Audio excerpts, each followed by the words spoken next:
warahmatullahi wabarakatuh. Waalaikumsalam warahmatullahi wabarakatuh. Rabbi shrah li sadri wa yassir li amri wahlul 'uqdatam min lisani yafqahu qawli. Alhamdulillahi rabbil alamin hamdan yuwafi ni'amahu wa yukafi'u mazidah. Ya Rabbana lakal hamdu kama yanbaghi li jalali wajhikal karim wa 'azimi sultanik. Allahumma salli wa sallim ala sayyidina Muhammad wa ala ali Muhammad walhamdulillahi rabbil alamin. Alhamdulillah ibu yang dirahmati dan diberkahi oleh Allah Subhanahu wa taala. Pertama sekali mari kita bersyukur kepada Allah Subhanahu wa taala. Alhamdulillah hari ini Allah masih berikan kita nikmat iman, nikmat Islam, nikmat kesehatan dan kesempatan. Kita bermohon kepada Allah Subhanahu wa taala semoga dari seluruh nikmat yang Allah berikan kepada kita menjadikan kita hamba yang bertakwa di sisi Allah Subhanahu wa taala. Amin. Selanjutnya tak lupa pula kita berselawat kepada junjungan kita Nabi besar Muhammad sallallahu alaihi wasallam. Allahumma salli wa sallim ala sayyidina Muhammad wa ala ali Muhammad. Semoga dengan kita selalu memperbanyak selawat kepada baginda Rasulullah sallallahu alaihi wasallam, kiranya kita layak dan berhak mendapatkan syafaat dari beliau. Amin ya rabbal alamin. Amin. Alhamdulillah ibu yang dirahmati dan diberkahi oleh Allah Subhanahu wa taala. Kita masih melanjutkan tadabbur kita yaitu surah An-Nisa. Yang sebelumnya kita sudah membahas apa saja tema-tema pembahasan dari surah An-Nisa ini adalah yang berkaitan bagaimana hak-hak para wanita, hak-hak para perempuan. Maka surah An-Nisa ini nama lainnya adalah surah An-Nisa'ul Kubra. Yaitu surah yang paling banyak sekali membahas tentang perkara hak-hak wanita. Kemudian ada lagi namanya nama lain nama surah An-Nisa'us Sughra. Sughra itu kecil. Yaitu dikenal dengan nama surah At-Talaq. Talak itu juga bagian dari wanita, pembahasannya banyak di dalam. Maka di dalam ayat ini masih ada kaitannya dari surah yang sebelumnya pembahasan kita yaitu surah Ali Imran, banyak menceritakan bagaimana perperangan yang terjadi. Baik perang Badar, kemudian perang apalagi saja perangnya apa saja Ibu? Perang Uhud. Perang Uhud, perang lagi apa? Hamratul Asad. Jadi setelah perang Badar, perang Uhud, ada perang Hamratul Asad. Yang ketiga itu 1 hari setelah perang Uhud. Kemudian kenapa kaitannya menceritakan tentang surah An-Nisa perempuan? Karena biasanya kalau yang berperang itu laki-laki atau perempuan? Laki-laki. Laki-laki. Kemudian dalam hal perperangan itu banyak yang meninggal dunia. Para pasukan perang. Maka kalau otomatis, kalau orang berperang itu laki-laki dewasa atau anak-anak? Dewasa. Pasti mereka sudah berkeluarga. Maka otomatis ketika dari salah seorang dari mereka yang meninggal dunia, maka ketika itu para wanita-wanita tersebut status mereka berubah. Mereka menjadi janda, kemudian anak mereka menjadi yatim. Kenapa? Karena suami mereka kalah dalam hal perperangan. Maka ketika pada masa jahiliyah ibu-ibu, ketika pada masa itu, kalau seandainya ada laki-laki yang berperang kemudian wafat di medan perang, bagaimana hak istri mereka dan anak mereka? Yaitu sedikit pun tidak mendapatkan harta waris dari harta yang ditinggalkan oleh suaminya. Kemudian anak yang menjadi yatim, bagaimana status mereka juga anak tersebut diambil seluruh hartanya juga oleh keluarga laki-laki tersebut sehingga anak tersebut menjadi tidak terperhatikan. Maka ada hak-hak dari para wanita, kemudian ada hak-hak dari anak yatim yang sebelumnya sudah kita bahas. Nah kemudian terakhir sekali kita sampai ayat berapa? Masih ingat Ibu?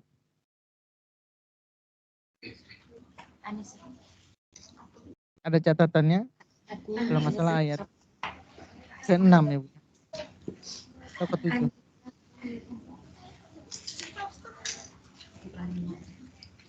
Iya keenam. Keenam mungkin. Keenam ya, Bu ya. Ya, sekarang kita masuk ke ayat ke-7. A'udzu billahi minasyaitonir rajim. Bismillahirrahmanirrahim. Lirrijali nasibum mimma tarakal walidani wal aqrabun walinnisa'i nasibum mimma tarakal walidani wal aqrabuna mimma qalla minhu aw kathur nasiban mafruḍa. Bagi laki-laki ada hak bagian dari harta peninggalan kedua orang tua dan kerabatnya. Dan bagian perempuan ada hak pula dari harta peninggalan kedua orang tuanya dan kerabatnya. Baik sedikit ataupun banyak menurut bagian yang telah ditetapkan. Jadi dalam ayat ini masih mempertegas bagaimana kondisi seorang istri, bagaimana kondisi seorang anak, atau juga laki-laki. Ada tetap bagiannya, contohnya seorang suami. Tetap ada bagiannya dari harta-harta yang ditinggalkan di dalam keluarga mereka. Kemudian wa idza hadaral qismata ulul qurba wal yatama wal masakinu farzuquhum minhu wa qulu lahum qawlan ma'rufa. Ayat ke-8. Dan apabila sewaktu pembagian itu hadir beberapa kerabat, ini dalam saya katakan anak angkat ada bagiannya tidak Ibu dalam pembagian harta waris? Tidak ada. Tidak ada. Ya, benar tidak ada. Benar tidak ada. Ada serelanya. Kemudian Ikhlasnya.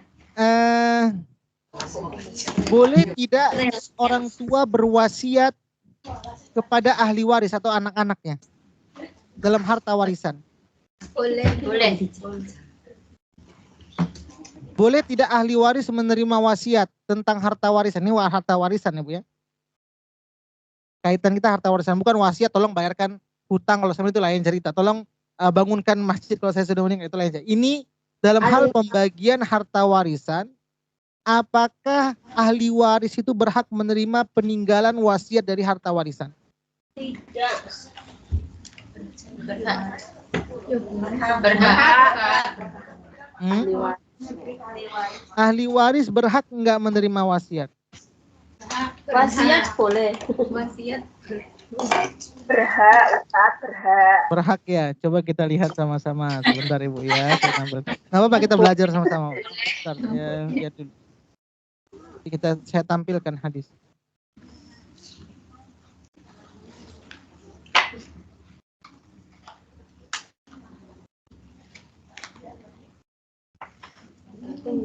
Ayat ke-6 ya Bu ya.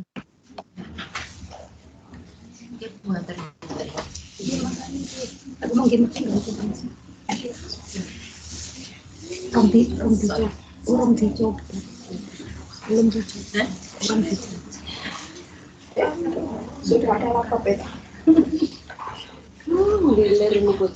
Udah setengah ya. Intinya sebelum saya dapat hadisnya sebentarnya.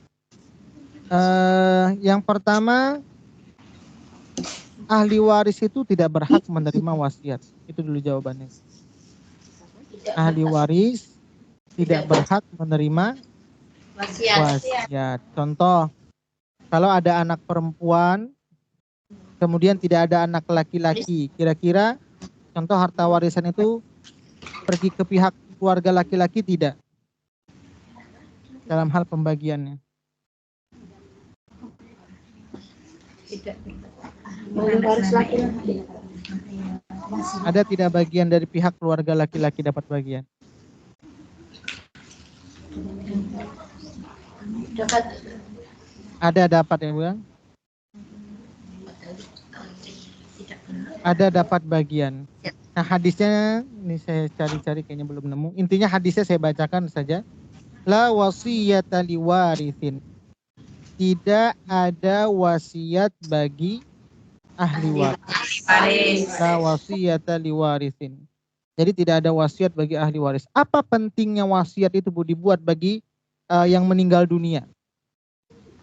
Wasiat itu boleh hanya berapa banyak harta yang kita punya? Berapa banyak harta yang kita punya boleh diwariskan Ibu? Diwasiatkan maaf. Seluruhnya. Enggak, Bu. Sepertiga. Tiga. Tidak boleh semuanya diwasiatkan. Karena kalau seandainya contoh saya berwasiat, nanti kalau seandainya saya sudah tidak ada seluruh harta saya bangunkan ke masjid, itu nggak boleh. Walaupun tujuannya baik. Ada hal baik tapi tidak tepat. Contoh ini, Bu. Ada ketika sholat Jumat, tetangga atau di sebelah saya berisik. Kemudian ketika khutbah sedang berlangsung, saya menegurnya. Boleh tidak? Saya suruh diam ketika khutbah sedang berlangsung. Boleh. Tidak boleh ya, Bu ya. Pelan-pelan. Tidak boleh. Karena sama-sama. Jadi ketika ada khutbah berlangsung kita nyuruh orang lain diam itu tidak boleh. Memang baik menyuruh orang diam, tapi secara aturan dia tidak boleh. Boleh tidak kita berinfak, Ibu? Boleh. Tapi contoh saya berwasiat seluruh harta saya wasiatkan kepada bangun masjid atau orang-orang miskin. Sehingga apa yang terjadi? Ahli warisnya anak kandungnya nggak dapat apa-apa. Baik berinfak tapi punya kadar dan ukurannya. Maka dalam ahli waris, contoh kalau seandainya yang meninggal tadi mewasiatkan seluruh hartanya untuk dibagikan ke kebutuhan umat, maka itu tidak boleh. Ada batasan. Jangan sampai ahli warisnya tidak mendapatkan bagian dan mereka setelah mereka meninggal orang tuanya mereka hidup miskin. Maka ahli waris itu yang terutama adalah bagian dari keluarganya. Berapa tadi bagiannya yang boleh diwasiatkan, Ibu? Sepertiga. Maka tadi saya katakan, contoh ada orang yang kerja di rumah. Kayak ibu-ibu mungkin kerja di rumah, tebu anaknya sibuk kerja di luar negeri di sana-sana sini. Tiba-tiba yang ngurusin orang tuanya orang lain. Kira-kira yang ngurusin itu berhak nggak dapat ahli waris? Sedangkan anaknya sibuk cari duit di luar negeri. Tiba-tiba yang ngurus orang tuanya orang lain, tetangga rumah lah. Kira-kira tetangga rumah itu yang selama ini ngurusin orang tua kita berhak nggak dapat ahli waris? Tidak. Anak angkat tadi berhak nggak? Berhak. Enggak, anak angkat enggak. Nah, apa pentingnya ada wasiat, Ibu? Nah, ini tadi kita baca di ayat ke-8. Wa idza hadaral qismata ulul qurba wal yatama wal masakin farzuquhum minhu wa qulu lahum qawlan ma'rufa. Dan apabila sewaktu pembagian itu hadir beberapa kerabat, teman, contohnya teman dekat, atau orang yang ngurusin orang tua kita nggak sempat, contohnya itu bahasa gak enaknya, Ibu ya. Atau kita punya anak angkat, ini harta warisannya miliaran. Yang berhak dapat anak kandung. Tiba-tiba anak angkat nonton saja gigi jari pembagian ratusan juta. Ini orang tuanya atau orang tetangga yang ngurusin orang tua kita karena tidak ada ikatan darah, nonton saja. Saya udah capek nih ngurusin orang tuanya, dia nggak sempat kerja di luar negeri atau kemana, dia sekolah di luar negeri. Saya yang capek ngurusin orang tuanya, saya nggak dapat apa-apa. Maka dari jalur wasiat itulah mereka berhak mendapatkan pembagian harta waris. Jadi seperti itu, Ibu ya. Setelah bagaimana? Setelah harta itu dibagikan sepertiganya baru masuk nanti kepada mungkin anak angkat. Kalau tiba-tiba mereka hadir dalam hal pembagian tersebut. Atau kerabat-kerabat yang dekat, yang selama ini mungkin, wah kasihan ya dia nggak dikasih. Selama ini sudah banyak bantu kita, bantu keluarga kita. Nah gimana jalur pembagiannya? Itulah dari jalur wasiat. Bisa dipahami, Bu ya? Nah kenapa kita nggak boleh infakkan seluruh harta kita diwasiatkan? Di ayat 9. وَلْيَخْشَى الَّذِينَ لَوْ تَرَكُوا مِنْ خَلْفِهِمْ ذُرِّيَّةً ضِعَافًا خَافُوا عَلَيْهِمْ فَلْيَتَّقُوا اللَّهَ وَلْيَقُولُوا قَوْلًا سَدِيدًا. Dan hendaklah takut kepada Allah orang-orang yang sekiranya mereka meninggalkan keturunan yang lemah di belakang mereka, yang mereka khawatir terhadap kesejahteraannya. Jadi jangan sampai ini pingin ibadah, bahasanya pingin masuk surga lah. Adalah saya sedekahkan saja seluruh harta saya wasiatkan bangun masjid. Setelah itu anaknya nggak dapat apa-apa. Jadi yang utama anak dulu supaya mereka itu jangan sampai setelah meninggalnya atau tiadanya orang tua mereka tuh lemah dari segi ekonomi. Ini kalau yang ada uangnya banyak. Kalau yang uangnya nggak ada gimana, Ibu? Ya nggak ada yang dibagikan. Ini cerita kita kalau ada harta yang mau dibagikan. Kalau nggak ada yang mau dibagikan ya otomatis nggak ada. Permasalahannya tadi. Menghayal dapat warisan. Jadi kasusnya yaitu apa namanya? Ada hartanya dulu baru dibagikan. Ini saya share Ibu ya. Tadi saya sudah kirim di apa namanya? Di pesan Skype, saya ada kirim PDF tadi. Ada nggak nampak di layar Ibu?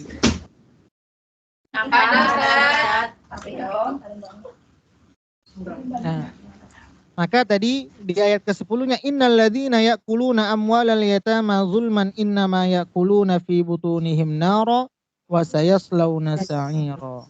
Sesungguhnya orang-orang yang memakan harta anak yatim secara zalim, sebenarnya mereka tuh menelan api neraka dalam perutnya dan mereka akan masuk ke dalam api yang menyala-nyala. Jadi kalau seandainya kan kalau orang tuanya bapaknya sudah meninggal, maka ada bagian anak-anak itu menjadi anak yatim. Kemudian seharusnya ada hak mereka kita berikan ke orang lain, itu namanya juga sama seperti menzalimi anak yatim. Maka di ayat ke-12 ini terjemahannya, lanjutan 11 dan 12 adalah ayat yang membahas tentang pembagian ahli waris. Saya nggak bacakan ayatnya, nanti karena ini panjang, langsung saja kita ke intinya. Saya sudah share tadi Bu di pesan apa namanya, pesan Skype. Intinya di ayat 11 dan 12, rukun waris. Orang yang mewariskan harta namanya al-warith, yaitu orang yang meninggal dunia, baik yang meninggal secara hakiki maupun meninggal secara hukum. Nampak ya Bu ya? Ini al-mawaris. Jadi waris itu harus seperti ini Bu ya. Pertama ada yang meninggal. Bisa nggak dikatakan harta waris kalau orangnya masih ada? Tidak. Boleh nggak? Contoh nih, bapaknya masih ada, ibunya masih ada, tapi sibuk membagikan harta waris. Apakah itu dikatakan harta waris? Bukan. Yang namanya pembagian harta waris itu baru boleh dibagikan kalau dari mereka salah satu ada yang meninggal. Jadi kalau seandainya masih hidup sudah sibuk bagi-bagi harta waris, itu berarti mendoakan agar cepat ada yang hilang, meninggal ya. Jadi warisan itu baru boleh dibagikan ketika sudah ada meninggal. Ini rukunnya. Kemudian yang kedua, harta yang diwariskan. Kalau ada yang ditinggalkan hartanya dibagikan. Kalau nggak ada berarti nggak ada pembagian harta waris. Yang ketiga, ahli waris, al-waris, yaitu orang yang mewarisi harta. Contoh anak kah, istri kah. Jadi pembagian harta waris itu kaitannya ada hubungan kekeluargaan, hubungan perkawinan, jadi hubungan yang terjadi karena memerdekakan hamba sahaya. Ini penyebab mendapatkan warisan. Perkara yang harus ditunaikan sebelum harta warisan dibagikan. Yang pertama, jangan langsung baru meninggal langsung sibuk udah bagi harta waris. Jangan ya Bu ya. Yang pertama, biaya pengurusan jenazah dulu harus dikeluarkan dari harta. Seperti untuk biaya mengapani, menguburkan dan lain-lain. Kemudian kalau seandainya si mayit punya hutang, maka keluarkan dulu hartanya untuk melunasi hutang. Tiba-tiba yang terjadi apa? Harta yang ditinggalkan dengan hutang lebih besar hutangnya. Maka gimana itu jadinya Ibu? Anaknya yang jadi tanggung jawab. Malah anaknya nggak dapat apa-apa, malah menutupi hutang si mayit. Jadi konteksnya seperti itu Bu ya, jangan langsung bagi. Keluarkan biaya untuk jenazah, lunasi hutang si mayit, kalau ada sisanya itu dibagikan. Kalau nggak ada sisanya, maka nggak ada dibagikan harta waris. Kalau seandainya minus, siapa yang bertanggung jawab? Keluarganya. Ahli waris. Nah, itu aturannya seperti itu Bu.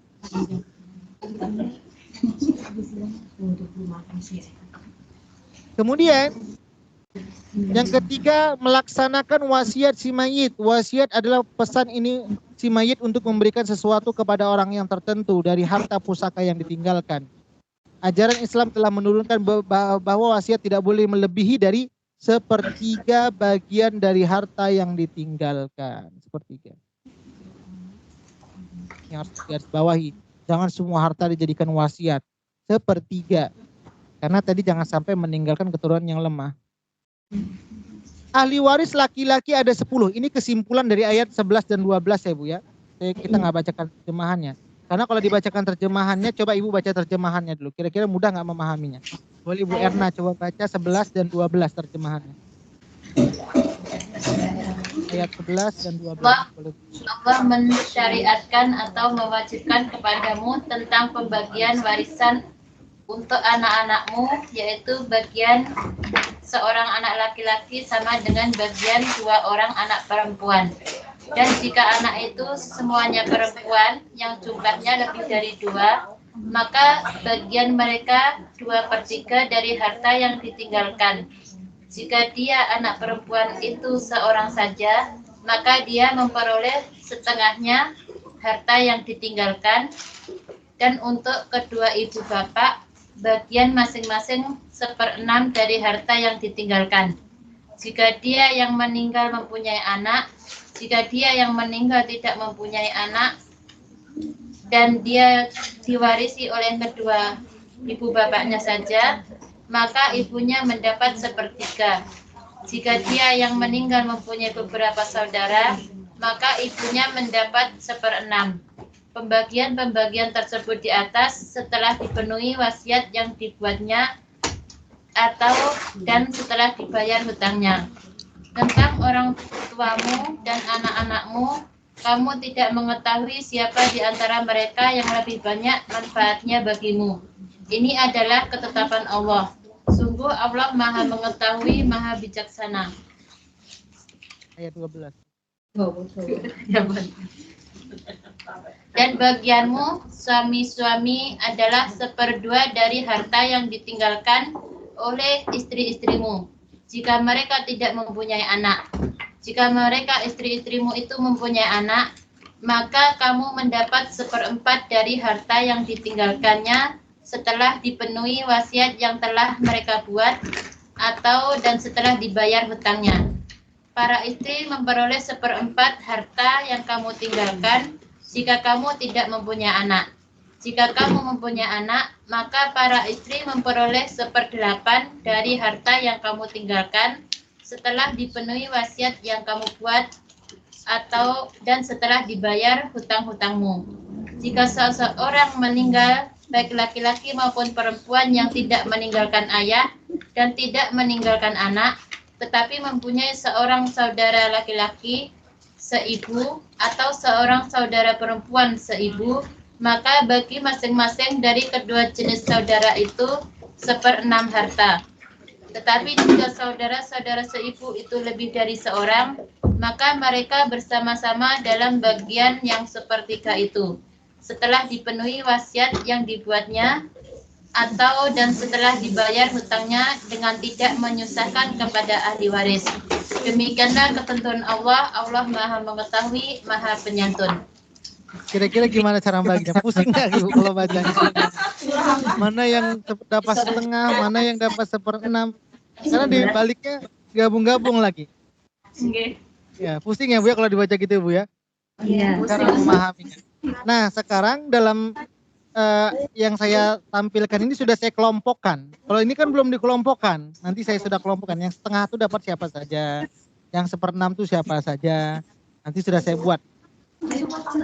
Kalau dibaca gitu pusing cara mengelompokkannya. Ya, jadi ahli waris dari laki-laki itu ada 10 orang.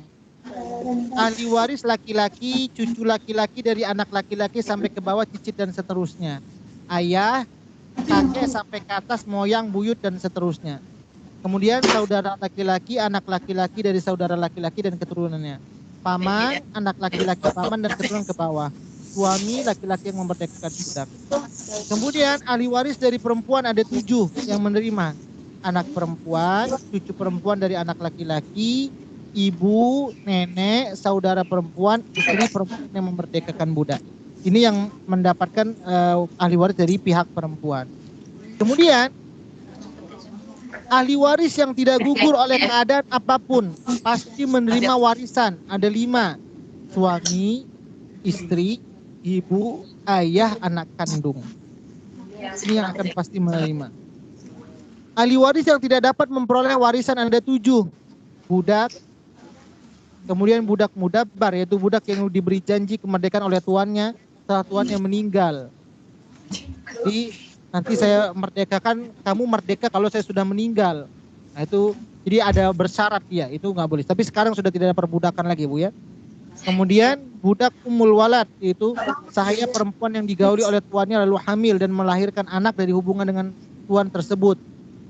Nah, jadi ini karena pernikahan, jadi dia jadi merdeka. Laki-lakinya bukan budak, wanitanya budak, maka ketika menikah perempuan itu merdeka. Ini juga tidak ada budak zaman sekarang. Budak mukatab, yaitu budak yang memiliki perjanjian dengan tuannya bahwa ia akan merdeka jika telah menyerahkan sejumlah harta tebusan kepada tuannya. Ini kalau dia ditebus, dibayar. Kemudian pembunuh yang membunuh pewaris. Contoh, pingin cepat dapat harta warisan, orang tuanya dibunuh. Ini contoh, ada nggak dengan orang sekarang yang anak sampai seperti itu, Bu? Pingin cepat dapat harta warisan, orang tuanya diracunin lah mungkin.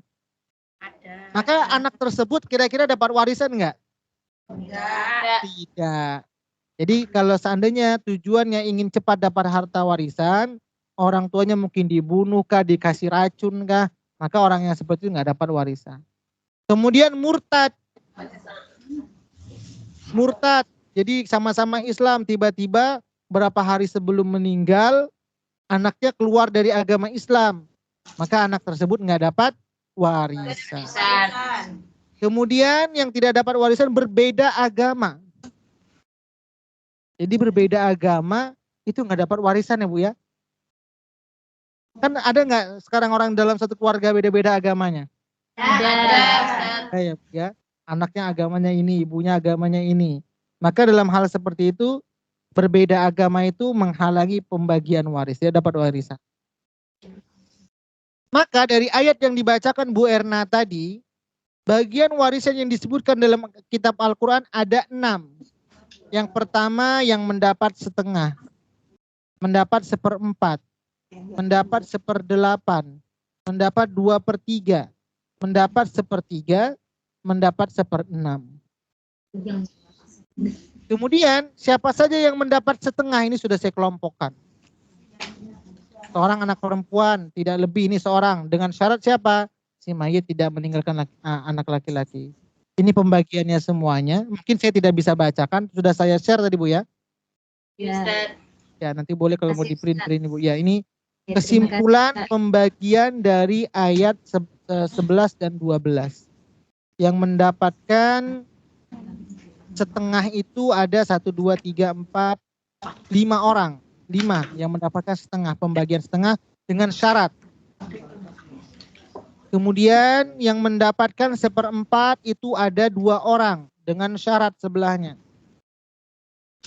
Kemudian yang mendapatkan 1/8 itu ada 1 orang dengan syarat. Ada syaratnya sebelah. Kemudian yang keempat yang mendapatkan harta warisan 2/3. Ada 4 orang dengan syarat di sebelahnya. Kemudian yang kelima yang mendapatkan harta 1/3 itu ada 2 orang dengan syarat di sebelahnya. Kemudian yang mendapatkan 1/6 harta warisan ada 7 dengan syarat di sebelahnya. Inilah kesimpulan dari ayat yang dibaca Bu Erna tadi. Ayat ke 11, 10 dan 12 kesimpulan. Kemudian kita masuki ayat ke-13. Itu kesimpulan dari pembagiannya. Tilka hududullah wa man yuti'illaha wa rasulahu yudkhilhu jannatin tajri min tahtihal anharu khalidina fiha Wa dzalikal fawzul azim. Itulah batasan-batasan. Tilka hudud. Hudud itu adalah batasan. Siapa yang buat batasan ini, Ibu? Allah. Allah. Contoh, Bu Erna kalau punya tanah atau lagi bangun rumah, ada nggak batasan dari tanah satu dengan tetangga? Ada. Bu Erna mau bangun rumah, tapi masuk ke lahan tetangga, sudah ada batasnya. Kira-kira marah nggak tetangga? Marah. Atau Bu Suti nanam mangga di lahan tetangga. Sudah jelas nih patoknya ada batasnya. Tapi nanam mangganya di lahan tetangga. Kira-kira tetangganya marah ya Bu ya? Marah. Nanti Tilka hududullah. Kira-kira dalam satu rumah itu seluruh anak kita, paman kita, ibu kita, suami kita, istri kita sama nggak bagiannya? Tidak sama. Kalau orang zaman sekarang bagi harta warisan gampang, ambil mudahnya Bu ya, bagi rata. Berarti kalau saya contohkan tilka hududullah, yang membuat aturan pembagian ini adalah Allah. Jadi kalau seandainya ada orang bagi rata, kira-kira contohnya tadi, Bu Suti nanam mangga di lahan tetangga, pasti tetangga marah. Karena sudah ada batas patokan tanah kita. Ini sudah ada pembagian, contoh anak perempuan sekian, anak laki-laki sekian, ibu sekian, istri sekian, tapi dibagi rata. Kira-kira yang marah siapa? Allah. Allah. Ini sudah dibagi nih. Tapi orang zaman sekarang gimana Ibu? Bagi rata. Gak mau susah. Si A dapat di sini, si B dapat segini. Bahasanya adil, padahal sebenarnya tidak adil. Jadi kalau seandainya ada orang bagi harta, zaman sekarang kan orang gak mau ribet. Mungkin semua orang kayak gitu kebanyakan ya Bu ya. Ya rata-rata sekarang begitu. Bagi rata ya Bu ya. Padahal tilka hududullah. Mereka nggak tahu. Karena kalau seandainya, contoh, ibu-ibu punya abang laki-laki atau adik laki-laki, ibu perempuan. Kalau seandainya bagi rata, kira-kira ada nggak hak laki-laki yang atau hak perempuan yang terambil oleh laki-laki atau hak laki-laki yang terambil oleh perempuan? Ada, karena pembagiannya nggak sama. Maka disitulah dikatakan kalau seandainya dibagi rata, itu nanti ada yang terzolimin dan sama juga seperti kita memakan harta orang lain yang bukan hak kita, itu bisa masuk kategori haram. Kecuali bagaimana? Maka dalam hadis dikatakan ilmu apa yang pertama kali diangkat di muka bumi ini? Ilmu waris. Ilmu waris. Benar. Ilmu yang pertama kali diangkat di muka bumi ini adalah ilmu waris. Ilmu faraid. Kenapa? Karena orang sudah nggak mau ngitung-ngitung lagi bagi rata saja. Jadi ilmu ini yang ada dalam Quran sudah nggak dipedulikan lagi. Bagi rata selesai, nggak mau susah, nggak mau ribet.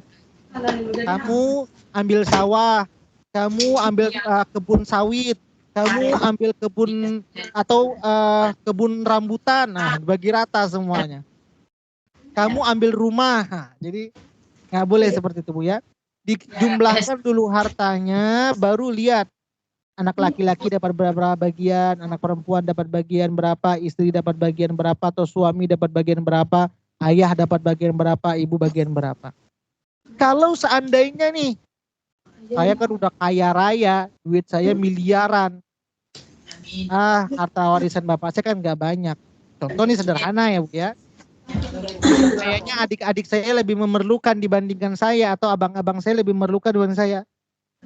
Tetap harta itu dibagikan dulu sesudah di tangan kita, baru kita berikan ke mereka. Begitu Ibu. Jangan langsung bagi rata. Bagikan dulu secara agama. Kalau memang setelah itu Ibu kasihan dengan adik, kasihan dengan abang, mungkin uangnya secara ekonomi masih kurang, yaudahlah, saya sudah dapat bagian, sebagian dari saya kasihkan lagi ke abang saya atau adik saya. Begitu caranya. Oke Ibu? Jadi jangan bagi rata. Karena kalau bagi rata tilka hududullah. Kalau Ibu tadi nanam mangga di lahan tetangga, maka tetangga marah. Hak itu adalah batasan. Maka kalau kita punya tanah, pasti kita punya batasan ya Bu ya. Tanah kita punya ukurannya sekian meter. Yang sebelah punya tetangga, kita nggak boleh ganggu gugat tanah tetangga. Atau bangun rumah lewat dari tanah kita, batas tanah kita, tetangga marah. Begitulah juga tilka hududullah, itulah batasan-batasan hukum Allah. Wa may yuti'illaha wa rasulahu. Jadi kalau kita melakukan hukum waris itu, sebenarnya kita taat kepada siapa, Ibu? Allah dan Rasulnya. Maka kalau seperti itu apa? Balasan yang Allah berikan, yudkhilhu jannatin tajri min tahtihal anharu khalidina fiha wa dzalikal fawzul azim. Itulah batasan-batasan hukum Allah. Barang siapa yang taat kepada Allah dan Rasulnya, dia akan memasukkan ke dalam surga orang-orang yang surga yang mengalir di bawahnya, sungai-sungai, mereka kekal di dalamnya, dan itulah kemenangan yang agung. Contoh, ibu punya anak itu melawan sama ibu, apa bahasanya? Durhaka. Durhaka. Allah sudah buat aturan pembagian harta waris, ibu nggak ngelaksanakan, apa bahasanya? Dolim. Quran menggunakan bahasanya durhaka juga. Lihat ayat ke-14. Ibu-ibu contoh kalau punya anak melawan dengan ibu, kira-kira gimana perasaan ibu? Sedih, mau marah. Allah juga marah, ibu. Allah juga memberikan balasan ketika sudah Allah tentukan, tapi nggak dijalankan. Ini sudah punya aturan, ibu ingatkan, contoh punya anak, jangan seperti ini, tapi anak nggak mau dengar. Maka anak yang melawan bahasanya durhaka. Quran juga menggunakan bahasanya durhaka. Ayat ke-14. Wa man ya'sillaha wa rasulahu wa yata'adda hududahu yudkhilhu naran khalidan fiha wa lahu 'adzabun muhin. Dan barang siapa yang mengundurhakai, bahasanya durhaka ibu ya. Lihat terjemahnya. Durhaka ibu. Ayat ke-14. Barang siapa yang mendurhakai Allah dan Rasulnya dan melanggar batasan-batasan hukumnya, niscaya Allah memasukkannya ke dalam api neraka, dia kekal di dalamnya dan dia akan mendapatkan azab yang menghinakan. Jadi kalau orang yang tadi bahasanya tidak bagi rata, itu sama juga mendurhakai Allah, ibu. Nah, karena kita sudah belajar, ibu. Jadi kalau nanti balik kampung ada permasalahan harta waris, jangan bagi rata lagi, ibu ya. Oke, ibu. Gimana Ustadz, saya nggak ngerti baginya. Kita punya pengadilan agama. Pengadilan agama bisa minta bantuan. Gimana cara ngitung-ngitungnya? Telepon Ustadz aja nanti. Kalau yang sudah terlanjur bagaimana? Yang terlanjur gimana Ustaz? Ya, kalau sudah terlanjur, sudah bagaimana lagi, uangnya mungkin sudah habis juga ibu ya, ini sudah terlanjur, harta warisnya sudah habis, uangnya dipakai, nggak ada lagi, mau dibalikan sesuai aturan nggak ada lagi. Ya, paling Kalau kita berupa tanah gimana Ustaz? Kalau berupa tanah gimana? Kalau berupa tanah Kurang dengar ibu suaranya. Kalau berupa tanah bukan berupa uang. Ya, tanahnya dihitung kira-kira pasaran harganya berapa atau tanahnya mau dibagi. Contohnya hitungannya 100 meter. Kalau yang dapat setengah berapa, yang dapat 1/2/3 gimana? Tanah itu dibagi atau dengan jumlah nominal tanah itu dijual juga atau bagaimana? Seperti itu, Bu. Pasaran harga tanah. Atau dari segi bidangnya, contoh dia 100 meter, kalau yang mungkin dapat setengah berarti 50 meter. Yang dapat 2/3 dihitung lagi, seperti itu. Dari jumlah luas tanahnya. Ada yang mau nanya Ustaz? Iya, boleh Ibu. Ya, Assalamualaikum warahmatullahi wabarakatuh, Ustaz. Warahmatullahi wabarakatuh. Ini saya Teh Wawa. Saya kira misalkan ya, kalau saya ini kan kerja di sini. Terus Allah itu kan nggak tahu, mungkin saya itu meninggalnya kapan. Mungkin meninggal. Jadi curhat teman-teman. Itu punya harta itu ke siapa gitu, harus itu ke orang keluarga. Suaranya kurang dekat Ibu. Jadi Harta. atau ada kesimpulan yang kurang bisa saya nangkapnya, suaranya kurang dekat. Dianya masih single. Kalau masih single dan sudah punya harta itu warisnya ke siapa gitu. Oh iya, kalau masih sendiri nggak punya anak gimana? Itu lari ke orang tua nanti. Iya. Punya lari ke orang tua. Orang tua. Ya nanti kan dalam pembagian itu ada ini tadi Bu. Masih saya share nggak Ibu? Nanti bisa dilihat di sini. Bisa dilihat di sini nanti Bu. Kalau seandainya kita mungkin nggak punya suami, nggak punya anak, kita sendiri, duit kita banyak, sudah tabungan banyak bekerja. Nah gimana contohnya? Ini nanti lihatnya di sini. Oh iya. Kalau seandainya di sini meninggal siapa, nanti yang dapatnya siapa? Yang setengah. Masuknya lihatnya di sini pembagiannya Bu nanti. Oh gitu. Di sini. Jadi nggak harus ke orang tua semuanya. Ya, nanti itu ke orang tua nanti itu.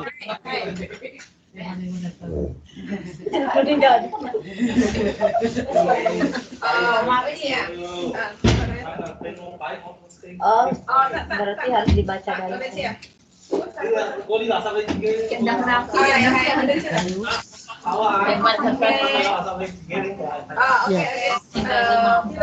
Jadi seperti tadi itu kembalinya ke orang tua Ibu, yang dapatnya ibu bapak.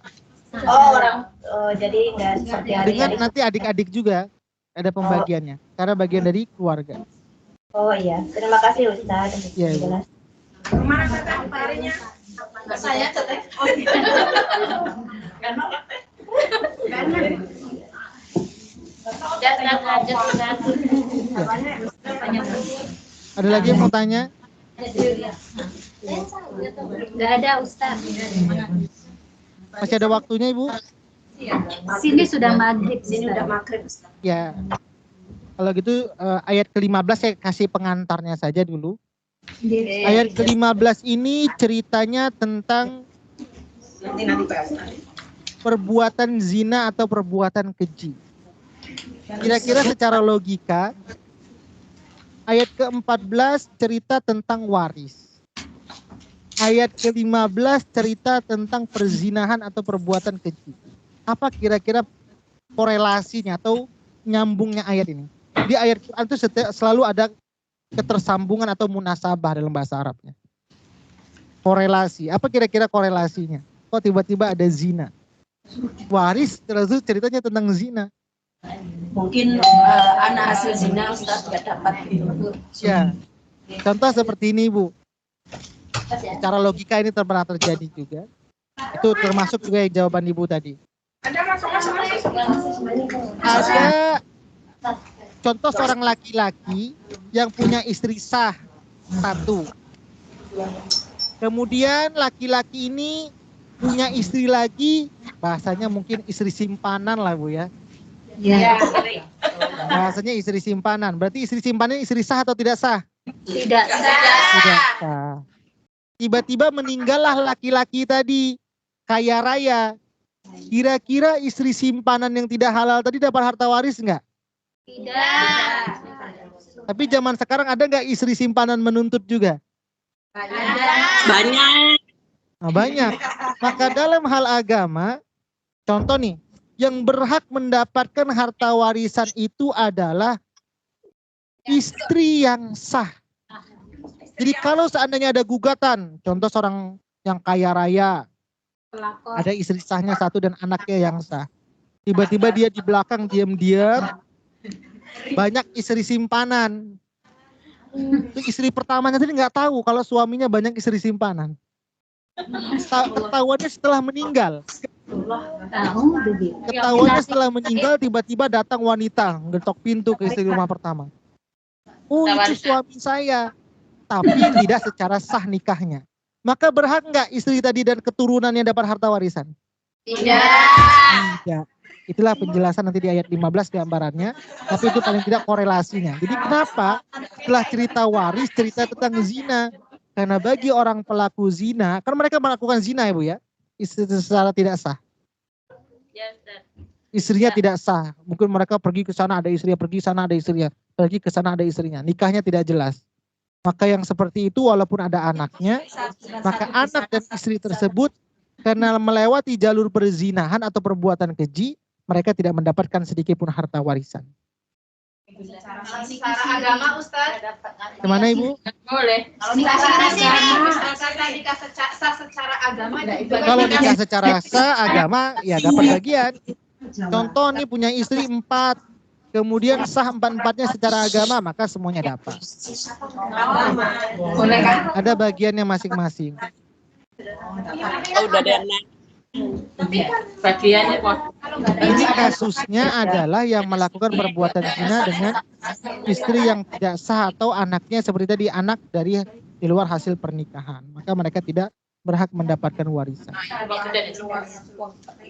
Ada lagi pertanyaan Ibu? Sampai ayat 15 saja, nanti ayat 14 insya Allah. Ini gambaran di ayat ke-15-nya, apa kira-kira korelasinya, kenapa setelah pembagian harta waris menceritakan tentang zina. Kapan Ustaz? Misalkan Suaranya jauh Ibu, kurang dekat.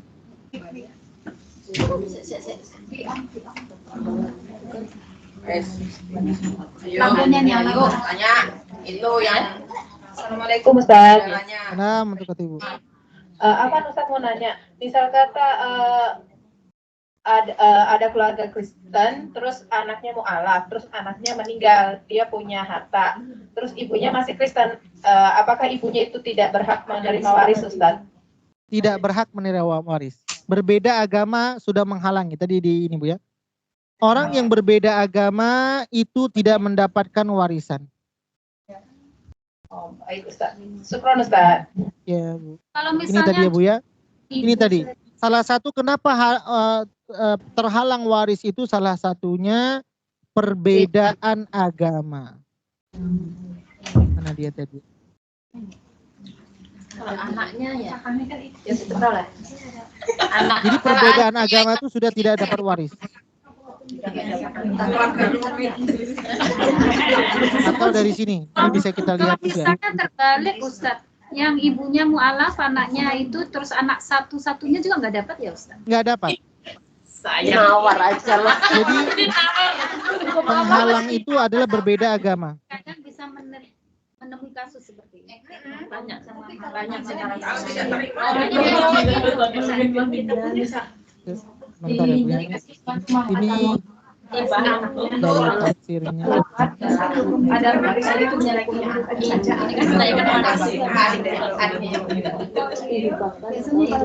saudara dari ibu yang kan abangnya udah mau. Iya, berarti yang laki-laki yang Ustaz, Oke Bu. Ya. Jadi itu tadi kesimpulannya, yang berbeda agama itu tidak mendapatkan harta warisannya Bu ya. Saya ke atasnya sebentar. Ayat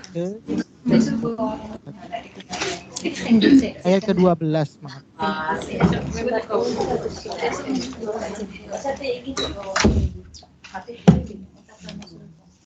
Ya. Ayat ke-12. Ini tadi syarat-syaratnya. Jadi ya ini dia Bu. Ini dia hadis ya. Ada nampak di layar Ibu? ada Yang dimaksud anak atau ahli waris lainnya dalam ayat ini adalah secara umum, kecuali karena ada halangan yang menyebabkan anak atau ahli waris lainnya tidak mendapatkan hak waris. Adapun yang dapat menghalangi seorang menerima hak warisannya adalah berlainan agama. Ini hadisnya. Kalau tadi kan yang ini kesimpulannya. Ini langsung hadisnya. Sebagaimana sabda Rasulullah SAW, la yatawarathu ahlu millatain. Tidak saling mewarisi antara orang-orang yang berlainan agama. Pembunuh pewaris. Ini juga nggak dapat warisannya Bu. Jadi tadi kalau sudah berbeda agama, maka itu tidak mendapatkan pembagian waris. Saya aja hasilnya Bu kalau ada. kasih saya. Oke, kalau tidak ada lagi pertanyaan, dicukupkan atau gimana Ibu? Cukup Ustaz. Ya, sudah maghrib di sini Bu ya. Ya, ini saja mungkin, semoga yang sedikit ini bisa bermanfaat untuk kita semuanya. Insyaallah nanti pertemuan berikutnya kita lanjutkan di ayat ke-15. Mohon maaf kalau diganti juga harinya menjadi hari ini ya Bu ya, kajiannya. Mohon maaf. Ya seharusnya minggu yang lalu. Tapi ini saja mungkin yang dapat saya sampaikan. Mohon maaf, kita tutup dengan doa. A'udzu billahi minasyaitonir rajim.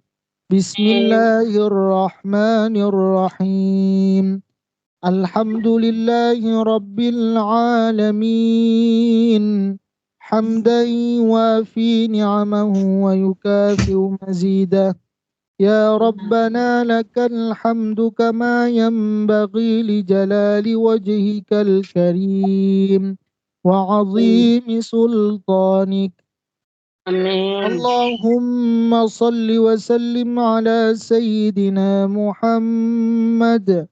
Allahumma rahamna bil Qur'an. Allahumma ja'alna min ahlil Qur'an.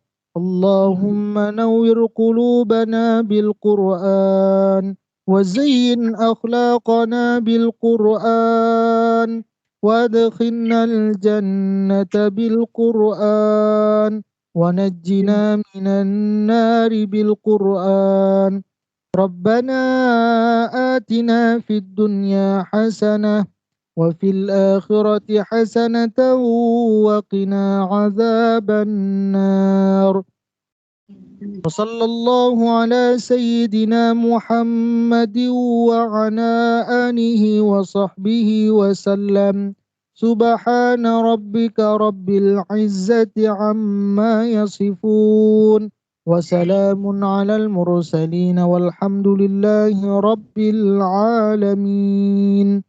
Alhamdulillah ibu semuanya, ini saja yang dapat saya sampaikan, lebih kurang mohon maaf. Assalamualaikum warahmatullahi wabarakatuh. Waalaikumsalam. Sama-sama Bu, terima kasih banyak Bu, saya izin keluar.